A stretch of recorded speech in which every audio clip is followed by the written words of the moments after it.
right, so this time of year, many of us have made resolutions to live a healthier lifestyle that usually includes exercising more and eating healthier. But our next guest says there's something else you should do, and that is all about mindfulness apps. Caryn Sullivan says using them just a few minutes each day will not only clear your mind, but also give you a health boost. I like the idea of that. We all have our phones out all the time, right? Absolutely.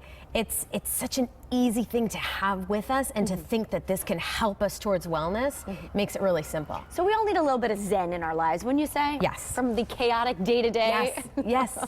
Well, I think ultimately, especially this time of year, we all have New Year's resolutions, and people think, how can I take better care of myself?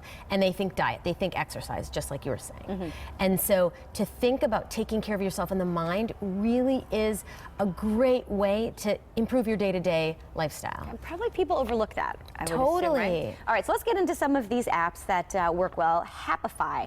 APP-lify is actually a game app, and there's scientific-based positivity games. So you see on the screen right now those hot air balloons, and you tap the positive words. And so all these positive words, and it comes faster and faster, go through your mind. And there's a few there that might be unhappy or smelly. You know, some words that just aren't as positive. You don't click on that one.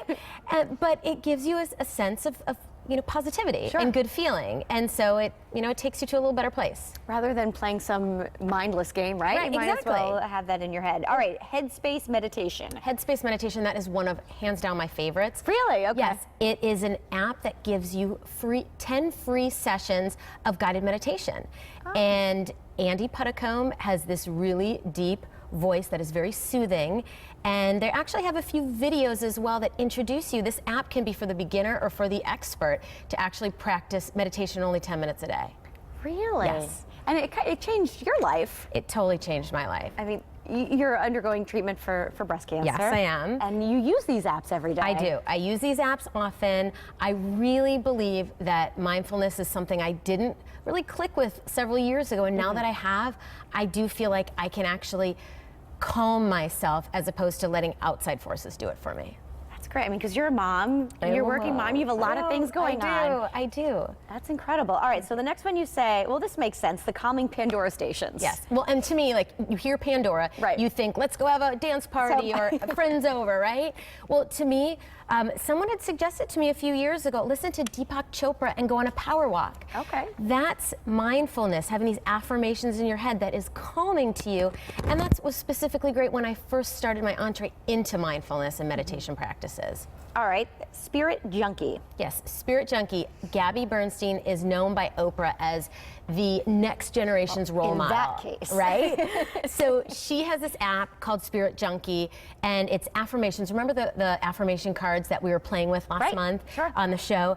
This is basically affirmation cards to your phone. They actually have an alarm that goes off every day that gives you these meditations.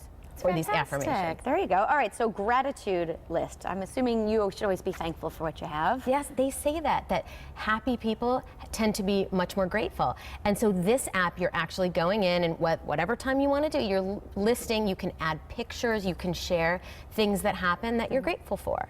It's fantastic. And you make time to do this every day? I do. And do I do all 5 every day? No, I don't. But what I'm all about is taking small steps towards better health. So for people that are out there that want to try something new, it's a great way to start any one of these apps. All right, and guided imagery, what's that about?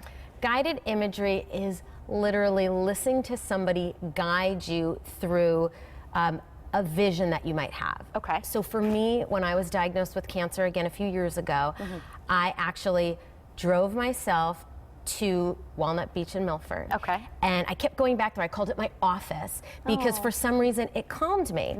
So when I did my first guided meditation, and it was a CD at the time, it had said, find your happy place. Sure. And for me, all of a sudden, here's Walnut Beach that came up because it was something that calmed me. So now when I go to Yale and I get my scans, or when I'm in a stressful situation at work, I actually think back to Walnut Beach, and the guided imagery talks you through senses. And so I can feel myself calming myself by thinking about that. We all need a happy place, I guess, right? Caryn, thank you so much for all of the advice and the apps. We'll start downloading. Happy New Year. Happy New Year to you too. Thanks.